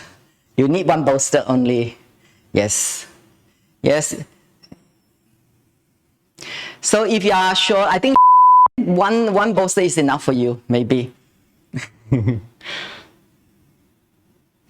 Yes. Also try one bolster. Okay, now let's do together.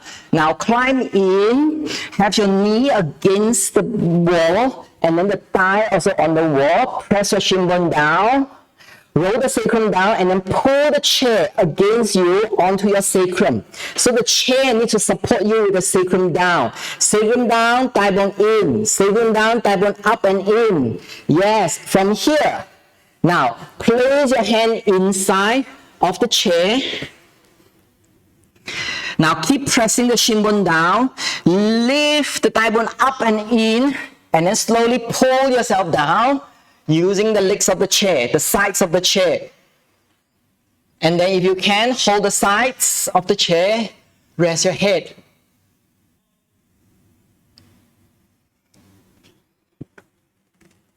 Now when you're in position, if you already gone in, don't just sleep there. Don't just sleep there. I want you to keep pressing the shin bone down, pull the thigh bones up, roll the sacrum down. Focus on that. We are not really so much in this round of intensive classes. We don't really focus too much on the shoulder, the chest opening, but I want you to be able to work on the legs. Okay? Now, your thigh bone is not really perpendicular. Move yourself more in, push the chair against your sacrum. Push the chair against your sacrum. And then have your arms in. Now, bend the elbow to pull yourself first. Bend the elbow and then pull, pull, pull. Yes. And then keep pressing the shin bone down. Roll the sacrum more. Roll the sacrum more. Pull the thigh bone up. Yes. Less focus on the chest. The props here will help you, but more on the thigh bone action and the sacrum. Thigh bone action and the sacrum. See how much you can do. See how much you can do. Yes. Press the shin bone down. Roll the sacrum down. Pull the thigh bones up. You're not sleeping here. Work on the thigh bone. Work on the thigh bone. In the back bend action, this is what you need to do. Keep rolling the sacrum down. Pull the thigh bone up. Press the shin bone down. Press the shin bone down. Press the shin bone down, thigh bone up. As the thigh bone up, feel whether your spine is lengthening. If your spine is not lengthening, you are not pulling your thigh bone in. When you pull your thigh bone in, you can feel the consequence of that, which is lengthening of the spine, especially the lower part of the spine. You will feel the lengthening. Yes. Yes. Rest your head. Rest your head. Otherwise, your neck may not be comfortable. You might need maybe a higher support for your head next time. Now, if your head is not comfortable this way, that's okay. Look forward, look forward. Yes, stay here, look forward. Yes.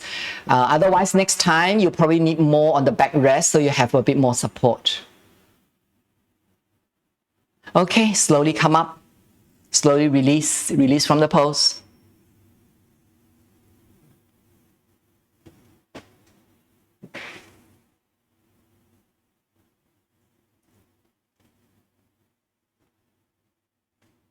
Okay, we're going to do Che Bharadwajasana.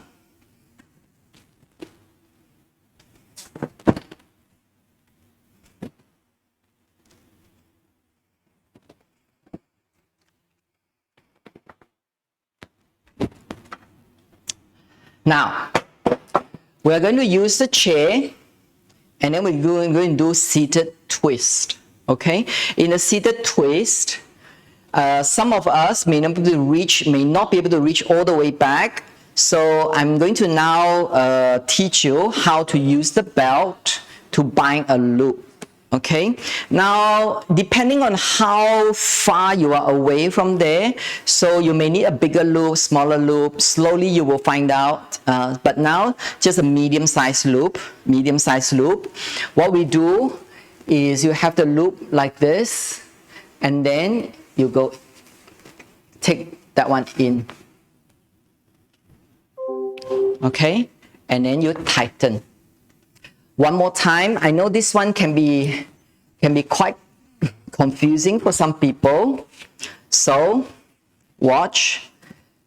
You put in like this, and then the one with the buckle goes in, and then together with the tail, it comes out.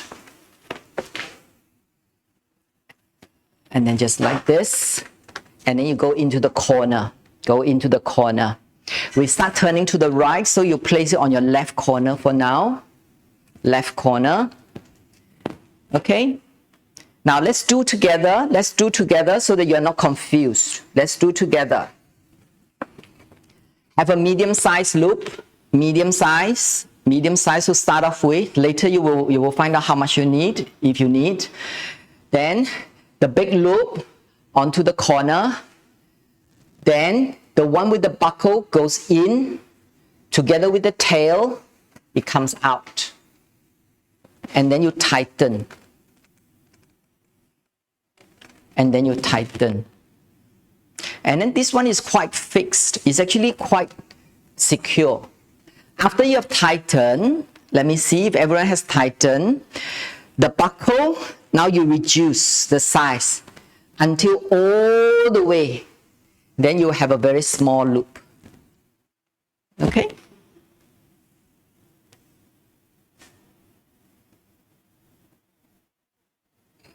Understand? I think some of you are confused. So after you have done this part, this step, yes, you still have the buckle and the tail. Yes? Now, shorten the buckle all the way until the buckle goes towards the chair. Shorten, shorten, shorten. When it goes into the chair, you have a loop like this.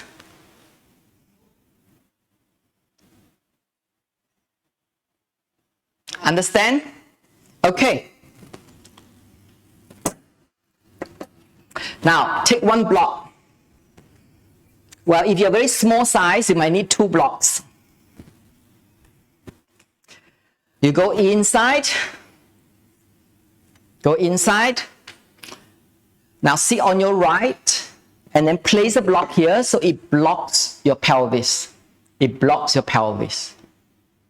Okay? If you're very thin, very small size, I will have to go all the way back to be able to show this, but this is not correct. You do 2 blocks like this if you're very thin. But it should be on your hip, not on my thigh. It should be on your hip. If you're very thin, you need to do this. Otherwise, sitting here, you place a block. Okay?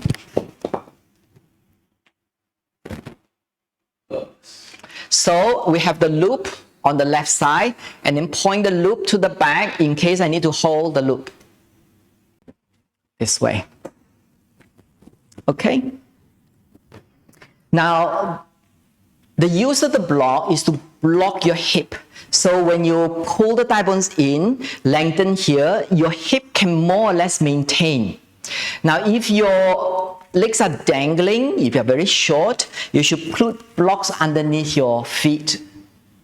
Okay? Then you will not be dangling. If you are dangling, you do that. If you're not dangling, you just press the feet down. You need to use the force on the feet to pull the thigh bones in. Okay? Now, hold the sides of the chair. Now, elbows go out, broaden, and then go back. And then lift the chest up. Now, before you lift the chest up, press the heel, pull the thigh bones in, lift. When the lift, the lower part of the spine lift. And then you open the chest like this. Get prepared. Now press the heel down, pull the thigh bones in, lift the spine, chest open. Now elbow go out and back. Okay? Now slowly we turn to the right side.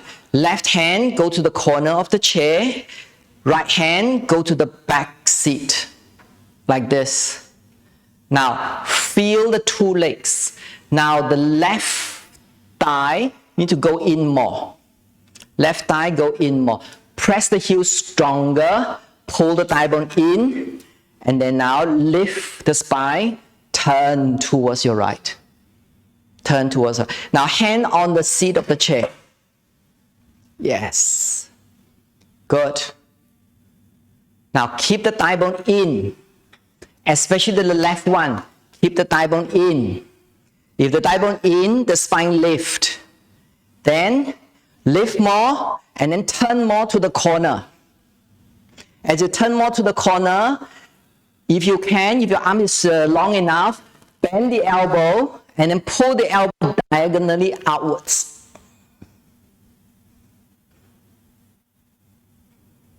Keep the thigh bone in, lift the spine, lift the chest. Now final stage, swing the arm and then hold the side of the chair, or if you need, hold the loop. Hold the loop or hold the side of the chair. If not reaching, use the other hand, hold the loop. Or hold the side of the chair. Thigh bone in, especially the left thigh, thigh bone in, lift, turn. Now, the right elbow go out and back. Right elbow not here, out and back. Pull the thigh bone in and release. Okay, change side. Now, move your belt towards your right corner and then change the other side. I'm going to change this view, see if this is better. Hold the sides of the chair, broaden the chest, move your elbow out and back. Pull the thigh bones in, lift. Thigh bones in, lift. Now right arm, hold the other corner. Left arm, go to the back seat, just on the back. Now especially the right thigh, pull in. Right thigh bone in, lift, turn. Right thigh bone in, lift, turn. Right thigh bone in, press the feet down. Press the feet down, thigh bones in, especially the right thigh bone. Lift, turn. Now, the left hand, go to the corner. As you go to the corner, thigh bone in, lift, turn. Thigh bone in, lift, turn. Now, if you are able to, if your arm is long enough, bend the left arm, and then the left elbow move diagonally outwards. Move diagonally outwards. Swing the left arm, and then hold the side of the chair, or if you're not able to reach, hold your loop. Hold. Now, right thigh bone in. Press right thigh bone in. Lift. Feel the thigh bone in and how much of that lift comes. When the lift comes, turning will come more. It makes it harder, but it actually makes it more turning. Now, the left elbow, move outwards. Not here. Move out.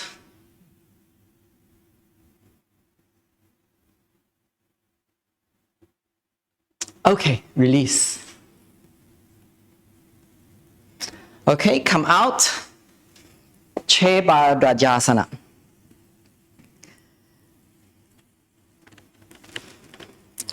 Okay, now come out and then prepare 2 belts. If you have 2 belts, if you don't have 2 belts, that's fine. Use 1 belt.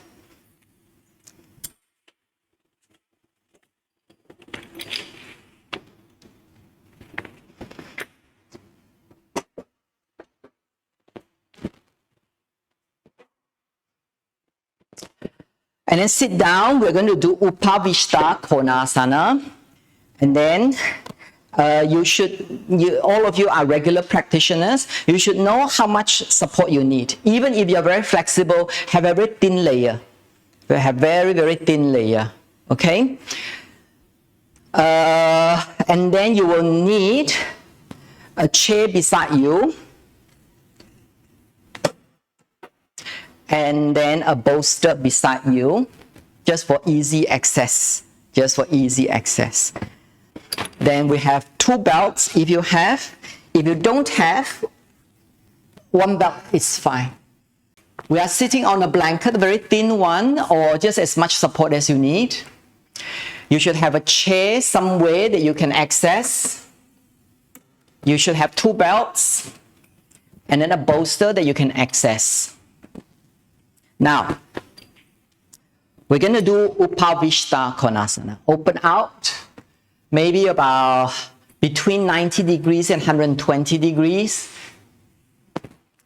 Then we have one belt. Go to one leg. And then around your sacrum. Go closer to the heel side if you can. Now, whichever you are doing with the belt, bend slightly the leg, tighten. Then push the heel out and then feel the thigh bone in. If you have only one belt, we start with one side and then you change to the other side. Best, if you have two, we make two legs.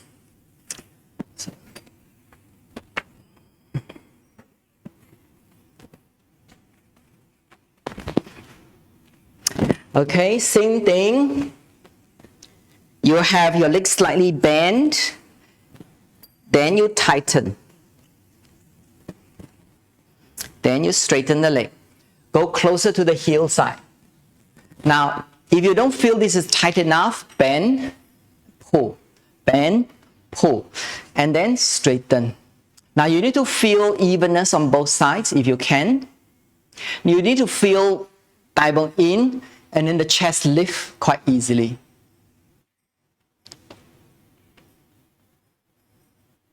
So it's not just placing the belt. You need to feel whether the belt is giving you this compactness. Now, hands beside your buttock. Bend the legs. As you push the heel, pull the thigh bones in. Bend slightly. Push the heel, pull the thigh bones in. Lift. Keep that lifting. Keep that lifting.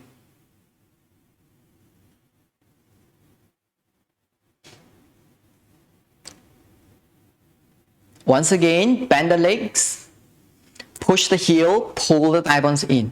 This is your Upavishta Konasana. You still need to compact the hip. As you compact the hip, the spine lifts. When the spine lifts, it's easier for the spine to do other movements. Okay, now place the bolster in front of you. Take your chair, fold the chair, the back of the seat of the chair, this is the front of the seat, the back of the seat facing you. Press the backrest of the chair into your top groin. Extend your arm up. Press down, lift the chest. Now use the belt to help you to pull the thigh bones in. Pull the thigh bones in. Keep extending the heel. The inner heel extend more. Inner heel extend more. Pull the thigh bones in. And then inhale, lift the chest. Exhale, come down 45 degrees. Inhale, come up. Exhale, come down 45 degrees. Inhale, come up. Exhale, come down.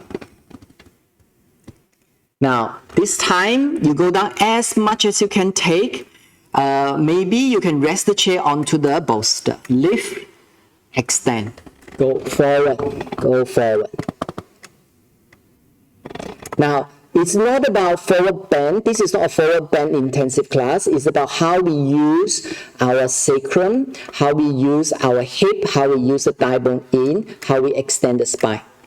So keep extending the spine by pulling in the thigh bone. The pelvis will be a slight tilt forward.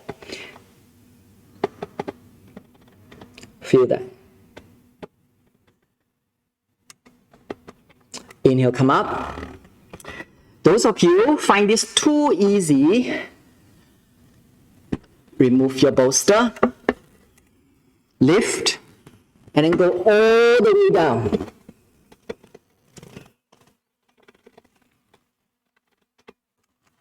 Stay. Just do as much as you can. If you find this too difficult, use back your bolster. That's fine. It's about pulling the thigh bones in, extending the spine. That's fine. Breathe.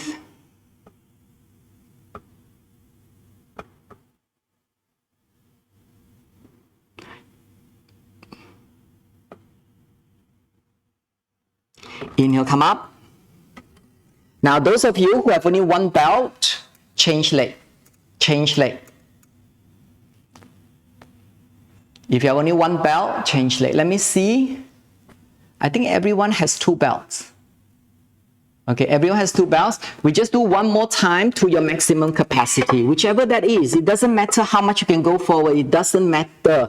It's about the way that we use our body. Now, bend the leg slightly, push the thigh bone in. Push the thigh bone in.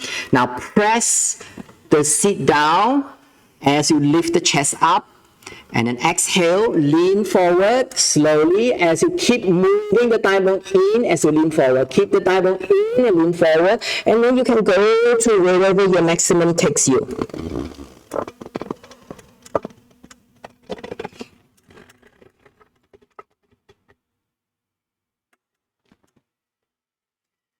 Just as much as your body can take you.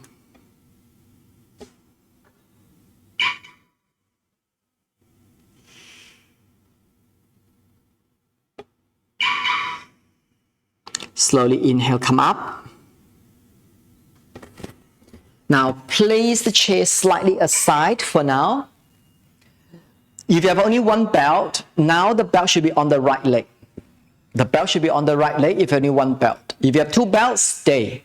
Stay. Only one leg, we're going to do Pajwa Upavista Konasana. So now, pull the thigh bones in, lift, and then now we turn towards the right side. Turn towards the right side. When you turn, watch, some people turn, they're turning like this. The hip has no movement, only the shoulder. No use. When you turn, turn from the hip, and then the belly, and then the chest, everything turns. As you turn, pull the thigh bones in, especially the right leg. Now, after you turn, you feel heavier on your right sit bone. Now sit down on your left sit bone. Sit down more on your left sit bone. And then look towards your right foot side. Good. Now take the chair. Now place it on your right top groin. Extend. Now the right leg is your front now. Right leg is your front now. Sit down more on your left sit bone. Press the seat down. Inhale, lift. Sorry. Place a bolster for people who may not be able to go all the way down. Now from here, lift. Exhale down. See where you can go. That's it. Keep the right thigh bone in. Right thigh bone in. Extend the spine forward. Right thigh bone in. Extend the spine forward. Press the left top thigh down. Inhale, come up. One more time. Exhale. Right thigh bone in. More. Actually, left thigh bone also in. Left thigh down. In and down. Yes. Turn the belly towards the right thigh. Turn the belly towards the right thigh. Roll the left back ribs down towards the floor. And then inhale, come up. One last time, if this is easy for you, take the bolster away. If this is already difficult, stay with the bolster. Press your chair down, lift the chest. Exhale, slowly come down all the way. Just as much as your body allows you to.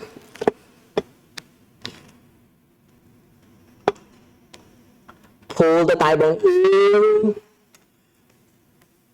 Roll the left back ribs down. Turn the belly towards the right thigh. Inhale, come up. Now rest the chair aside. Upavista Konasana, hands on the side. Bend the legs, push the heel, thigh bone in, lift the chest. And then now turn towards the left side. Turn from the hip. Turn from the hip. Now left thigh bone in more. Left thigh bone in more. Now don't sit on the left sit bone. Sit down on the right sit bone. Don't sit down here. Sit down on the right sit bone. Turn the chest. Belly roll towards the left side. Ribcage roll towards the left side. Lift the chest. Now place the bolster. Take your chair. Press the left top thigh down. Inhale, lift. Exhale, slowly come down.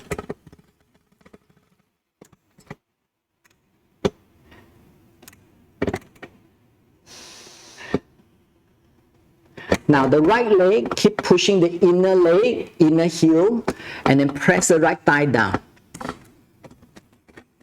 Turn the belly towards the left thigh. Roll the right back ribs down towards the floor. Long. Don't think about down, think about long. Think about long, not down. And then inhale, come up. Again. Press and lift. Your body is already turned. So keep that turning and then lift some more. And then exhale, lean forward.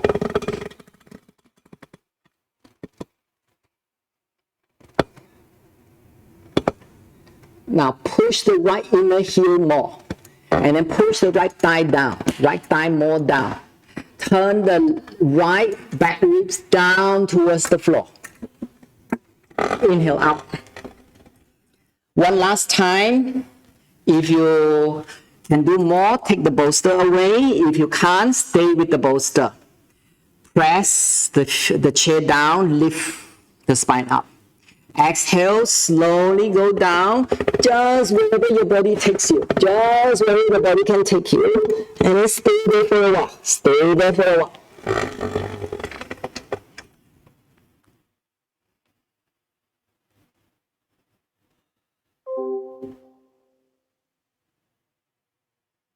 Long. The chair, the belt, all of these things will help you lengthen. Lengthen. Long. Slowly inhale, come up.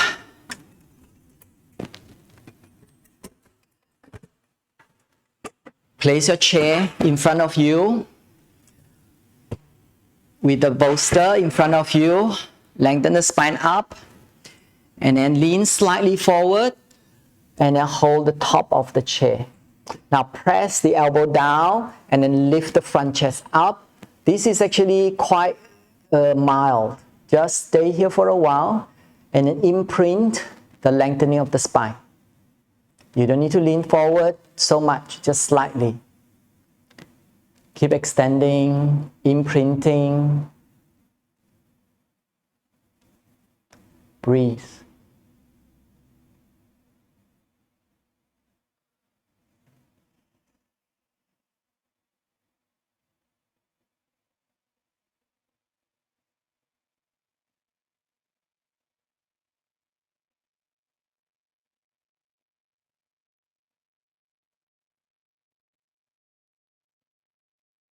Okay, come up. Our final restorative pose, we're going to do Supine Padottanasana. Bend the legs, take your belts out. Now, Supine Padottanasana, if you are menstruating, your buttocks should not be high. You should lie flat on the ground. But otherwise, we do the same as the one on second day. Okay? So, 2 blocks like this. And then you've got 2 bolster. You can use 2 bolster. Even a 2 bolster, have 3 or 4 blankets under the bolster. I've got 2 bolster. You can use 2 bolsters. Okay. Then we use a traditional setup for binding of Padottanasana. So the buckle on the right side of the foot, go behind, and then you tighten. Just tighten. Don't tighten 100% because later on it will be difficult for you to sit down. So just about more or less comfortable, then we can tighten some more later. So remember the tail is always towards you, so you can pull. Okay? Now take this out. Then we're going to sit down and we're going to lie down with the sacrum on the block. Only the sacrum, not the lower back. Okay? There's plenty of room here, so the sacrum, the block should not be touching your lower back. Now your belt should be on the block and stuck here, more or less. From here, you can then put in your feet and you can rest here. If you need to, now you pull until you feel comfortable. Press the elbow down, lift the chest, open the chest, lengthen the back of the neck, take off your glasses, and then we're going to rest here. Supta Pada Konasana.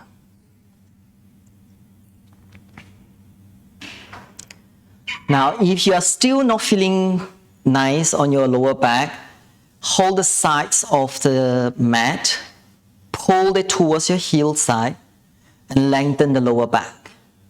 And then you keep this strength for about a minute or so until the lower back has been imprinted the memory of long lower back. Then you slowly release, and then you will be able to maintain here in the long lower back, and then you can rest.